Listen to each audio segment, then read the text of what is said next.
जैसे जैसे समय बढ़ रहा है, बीतता जा रहा है, वैसे वैसे मुझे समय के साथ भाग्य पे भरोसा और बढ़ता गया। क्योंकि मेरा एक परिचय तो बताया गया कि मैं वकील हूं, एक्चुअली मैं इंजीनियर हूं। बेसिकली मैं इंजीनियर था, कई कंपनियों में मैंने नौकरी किया। फिर कुछ दिन के बाद समझ में आएगा ये बस चोर चक्कों की बेल कराने क्या मतलब, इसके लिए थोड़ी नींद छोड़ी थी। तो वहां से फिर हम कॉन्स्टिट्यूशन की तरफ आ गए। मैं शुरुआत कुछ और करने वाला था, लेकिन जब यहाँ पे गणेश जी गणेश की वंदना हुई तो इसलिए मैं शुरुआत कुछ और कर रहा हूं। हमने सबने देखा हमारी बेटियों ने कितना अच्छा गणेश जी की वंदना किया। ये गणेश वंदना जो आज हुई है इंदौर में, ये कभी दुर्योधन के ननिहाल गंधार में भी होती थी, ये भरत के ननिहाल कैकेयी में भी होती थी, ये तक्षशिला में भी होती थी, ये पर्शिया में भी होती थी। दुर्भाग्यवश वो दुर्योधन का ननिहाल गंधार, जहां किसी भी कार्य की शुरुआत गणेश वंदना से होती थी, वो अफगानिस्तान बन गया। राजा भरत का ननिहाल कैकेयी, जहां से रानी कैकेयी आई थी, वो पाकिस्तान बन गया। तक्षशिला, जहां दिन की शुरुआत ही वेद मंत्रों के साथ होती थी, आचार्य चाणक्य जहां प्रोफेसर हुआ करते थे, वो रावलपिंडी बन गया। कुंभा काबुल बन गया, गंधार कंधार बन गया, कैकेयी पेशावर बन गया। अनगिनत देश, 55-60 देश ऐसे हैं जहां दिन की शुरुआत सूर्य नमस्कार, सूर्य वंदना, वेद मंत्रों के उच्चारण के साथ होती थी। आज वहां पे नहीं हो रही, तो क्यों? और बाकी तो छोड़िए, भारत के 200 जिलों में भी नहीं हो रही। 750 जिले हैं भारत के, उसमें से 200 जिलों में गणेश वंदना और इस तरीके का सार्वजनिक कार्यक्रम करना तो छोड़िए, होली और दिवाली चुपचाप घर के अंदर दुबक के मनाया जाता है। सार्वजनिक रूप से होली भी नहीं मनाई जाती, सार्वजनिक रूप से दशहरा नहीं मनाया जाता, सार्वजनिक रूप से दिवाली नहीं मनाई जाती।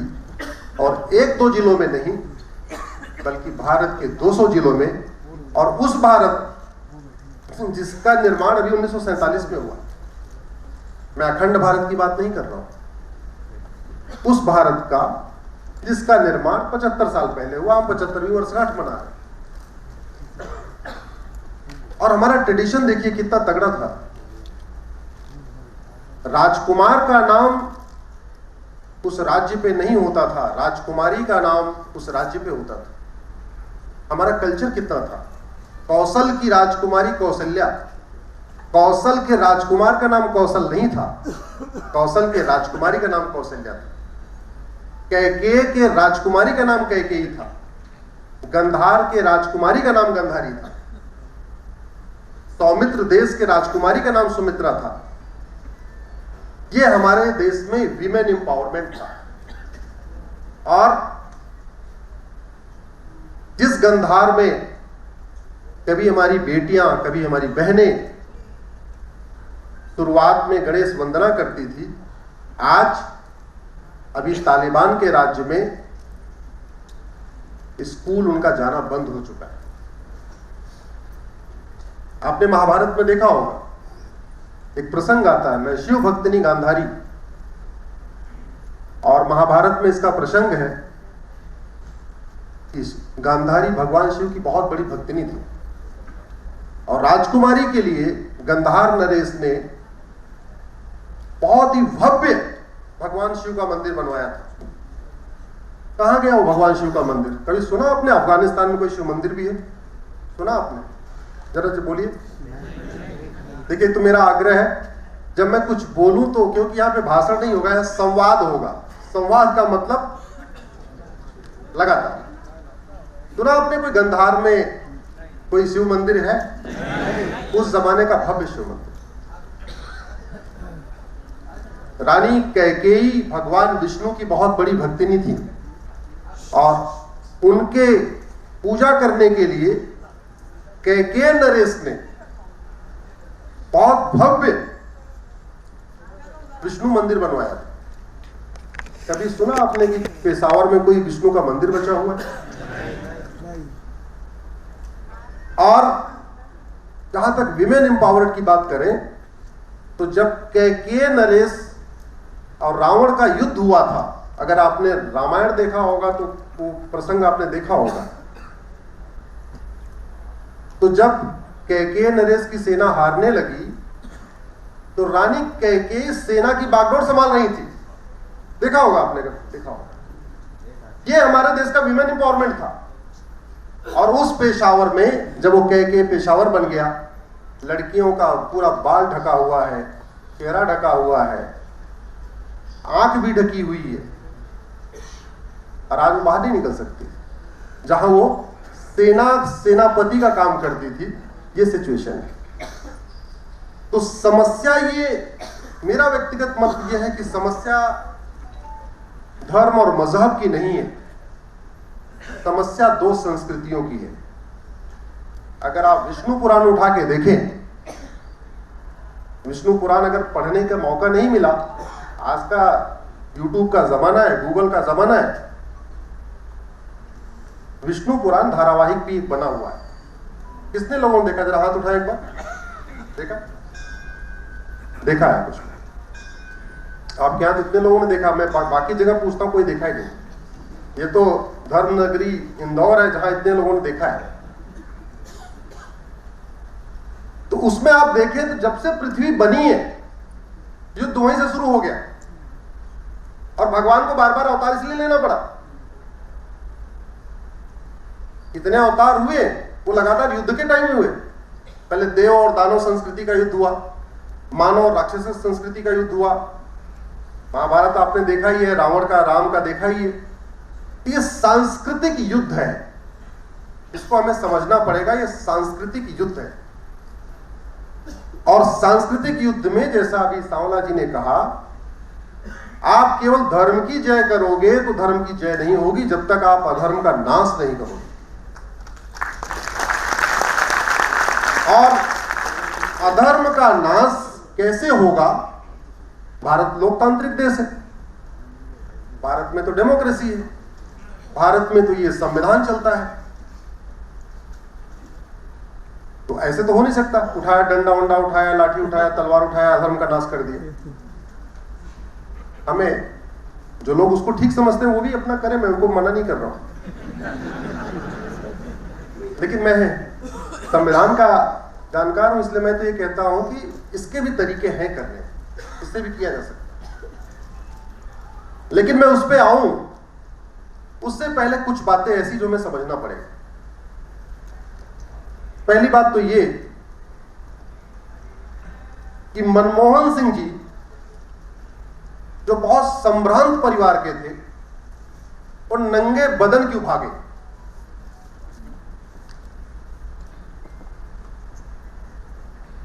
आडवाणी जी घर मकान दुकान छोड़ के क्यों भागे?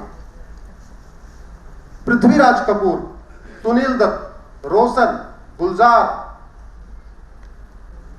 अपना सब कुछ छोड़ के क्यों भागे? इंद्र कुमार गुजराल अपना सब कुछ छोड़ के क्यों भागे? मिल्खा सिंह अपना सब कुछ छोड़ के क्यों भागे? अगर हमें एक दिन का मौका मिल जाए भागने का, हम लोग कुछ तो लेके भागेंगे ना। अरे कुछ नहीं तो सोना चांदी तो लेके भागेंगे। एक बार जरा बोलिए ना, ये गंभीर विषय है, इसलिए बोलिए इसको। अगले 1.5-2 घंटे बाद बहुत गंभीरता के साथ होगी, शायद हंसने हंसाने का मौका नहीं मिलेगा, लेकिन इसको आप गंभीरता समझिए। अगर हमें एक दिन का मौका मिल जाए, अब मुझे पलायन करना ही है, तो कम से कम सोना चांदी ले लेंगे, पैसा वैसा रख लेंगे, हो सकता है एक आधा अटैची भी रख ले, भागने के लिए। आप कल्पना करिए, पाकिस्तान का टॉपर, लॉ का टॉपर छात्र वहां से नंगे पांव भागा। मैं अपने गुरु की बात कर रहा हूं। और मैं तो राजनीति में कुछ ऐसे लोगों को भी जानता हूं, उनका नाम नहीं लेना चाहूंगा, जिसमें एक तो अपनी पत्नी को लेकर नहीं भाग पाए। आप सोच सकते हैं कि उसमें मानसिक स्थिति क्या रही होगी कि अपनी पत्नी को भी नहीं ले पाए, खुद ही भाग गए, खुद ही भाग आए इधर। एक मैं ऐसे नेता को जानता हूं जो अपनी बेटी को नहीं लेकर भाग पाए। सोना चांदी छोड़ दीजिए, बेटी को लेकर नहीं भाग पाए। ये कब होता है, कल्पना करिएगा। एक बार पलायन की कल्पना करिए और फिर यह कल्पना करिए कि किन स्थितियों में मैं खुद तो भागूंगा, अपनी बेटी को नहीं लूंगा और अपने वाइफ को भी नहीं लूंगा। लेकिन ऐसा हुआ है ना, ऐसा हुआ है, हुआ और हो रहा है, हुआ और हो रहा है।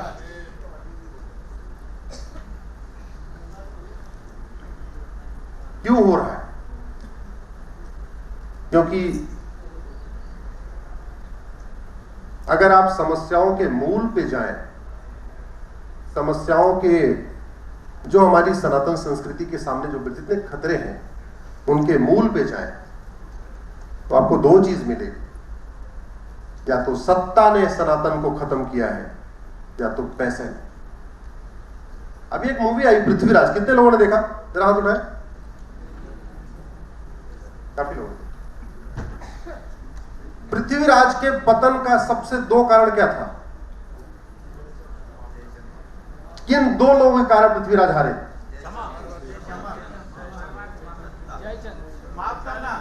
दो व्यक्तियों की बात मैं कर रहा हूं। एक जयचंद, दूसरा कौन? दूसरा वो व्यापारी जिसने पैसे के खातिर जयचंद का ऑफर गजनी तक पहुंचाया और गजनी से पैसा लेके गजनी और जयचंद के बीच में संधि करवाई। तो उसको आप इतने समझे, एक सत्ता के खातिर गद्दारी कर रहा था, दूसरा पैसे के खातिर। और यही समस्या आज भी है। अगर आप भारत में अंग्रेजी कानूनों को देखें, अंग्रेजों ने 100% कानून या तो लूटने के लिए बनाया या तो बांटने के लिए बनाया। 100%, 100%। और कांग्रेस ने भी लगभग 50 कानून या तो लूटने के लिए बनाया या तो बांटने के लिए बनाया। किसके लिए बनाया? या तो लूटने के लिए या तो 1991 में कानून बनाया गया, जिसको मैंने 2020 में चैलेंज किया था राम मंदिर के जजमेंट के बाद सुप्रीम कोर्ट में। वो मैटर चल रहा है। उसका नाम है पूजा स्थल कानून। नाम बड़ा अच्छा है, पूजा स्थल। ऐसे लगता है कि पूजा स्थल के संरक्षण के लिए कानून बना दिया, इतना प्यारा नाम। वो कानून ये कहता है कि भारत में 1947 में जिन स्थानों पे जिसका जो यथास्थिति थी वो बरकरार रहेगी। इसका मतलब 1947 में भोजशाला की जो स्थिति रहेगी वो चलती रहेगी। 1947 में ज्ञानवापी का जो स्थिति थी वो चलती रहेगी। मथुरा में जो स्थिति थी वो चलती रहेगी। भद्रकाली में जो स्थिति थी वो चलती रहेगी। जौनपुर के अटाला में जो स्थिति थी वो चलती रहेगी। भारत का संविधान भारतीयों के लिए है। भारत का संविधान विदेशियों के लिए है क्या? ये बाबर के लिए बना है क्या? औरंगजेब के लिए बना? गजनी, गोरी, तुगलक के लिए बना? तो जब भारत का संविधान भारतीय संस्कृति, भारतीय परंपरा, भारतीय ज्ञान, भारतीय विज्ञान, भारतीय वेशभूषा, भारतीय रीति रिवाज, इसके प्रमोशन और प्रोटेक्शन के लिए बना है, तो सरकार कानून बना के गजनी, गोरी, बाबर, हुमायूं के गलत इल्लीगल काम को लीगलाइज कैसे कर सकती है? यही बात मैंने सुप्रीम कोर्ट में अपने PIL में यही बात लिखी है आपके सामने जो कुछ अगले 1-1.5 घंटे तक बात करने जा रहा हूं, ऐसी कोई बात नहीं करने वाला हूं जो मैंने सुप्रीम कोर्ट में अब तक नहीं कहा है। संविधान कहता है कि देश कानून से चलेगा। सुनते हैं हम लोग? इस देश में कानून का राज है, सब लोग सुनते हैं। अरे जब कानून का राज है तो विवादों का फैसला फिर तो अदालत के जरिए होगा। अगर कानून का राज है तो विवाद का फैसला कैसे होगा? कोर्ट के जरिए। और वो कानून बना के कांग्रेस ने ये कहा है कि कोई नया मुकदमा जाएगा नहीं और जो मुकदमा चल रहा है वो खत्म हो जाएगा। ऐसे कानून, उससे पेट नहीं भरा, अगले साल एक और कानून बना दिया 1992 में, उसको भी मैंने सुप्रीम कोर्ट में चैलेंज किया। उसका नाम है माइनॉरिटी कमीशन एक्ट, अल्पसंख्यक कानून। इस देश में 1992 के पहले तक कोई अल्पसंख्यक कानून था नहीं। और ये सब शुरू हुआ राम मंदिर के मूवमेंट के बाद। जैसे राम मंदिर का मूवमेंट पीक पे आया, कांग्रेस को लगा कि ये राम भक्तों का वोट हमें नहीं मिलेगा, तो रामद्रोहियों का वोट ले लिया जाए। इसलिए उन्होंने पहला 1991 में कानून बनाया, पूजा स्थल कानून। दूसरा कानून बनाया 1992 में, उसको कहते हैं अल्पसंख्यक कानून। अल्पसंख्यक कौन, किसी को नहीं पता। 1% वाला अल्पसंख्यक कि 5% वाला अल्पसंख्यक, कहीं नहीं लिखा। लेकिन अल्पसंख्यक कल्याण मंत्रालय भी बन गया, अल्पसंख्यक आयोग भी बन गया, अल्पसंख्यक के नाम पे वजीफा, अल्पसंख्यक के नाम पे लोन, अल्पसंख्यक के नाम पे 15-50 योजनाएं, अल्पसंख्यक के नाम पे हमारा और आपका दिया हुआ कम से कम केंद्र और राज्य मिला दीजिए तो 25,000 करोड़ रुपए खर्च हो रहा है। लेकिन अल्पसंख्यक कौन है, किसी को नहीं पता। जिन्हें वेतन भत्ता, गाड़ी, बंगला, पेंशन मिलता है अच्छा कानून बनाने के लिए, वो ऐसे घटिया कानून बना रहे हैं। उनको गद्दार कहना चाहिए नहीं? सांवला जी की भाषा में उनको गद्दार कहना चाहिए कि नहीं? जो ड्राइवर अपनी ड्यूटी ईमानदारी से न करे उसको क्या कहेंगे?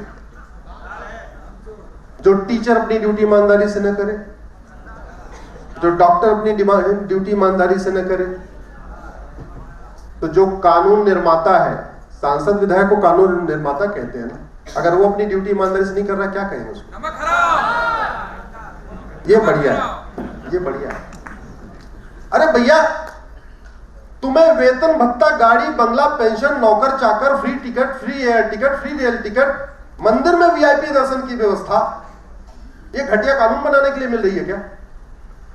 तुम घटिया कानून बनाओ जनता के टैक्स के पैसे से, और मैं उसको सुप्रीम कोर्ट में चैलेंज करता रहूं अपने घर का, दीपक अपने घर के वो कोर्ट फी जमा करके। यही काम है क्या? तुम अपनी ड्यूटी करो, क्यों नहीं कर रहे? अगर तुम अपना ड्यूटी ईमानदारी से नहीं कर रहे हो, इसका मतलब तुम वेतन भत्ता, गाड़ी, बंगला हराम की खा रहे हो। और जो आदमी हराम खाए उसको क्या कहते हैं? सीधी सी बात, मैंने नहीं कहा, आप लोगों ने कहा।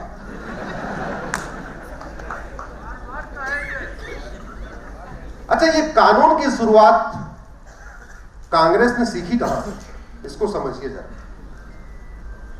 मुगलों ने जितने काम किए थे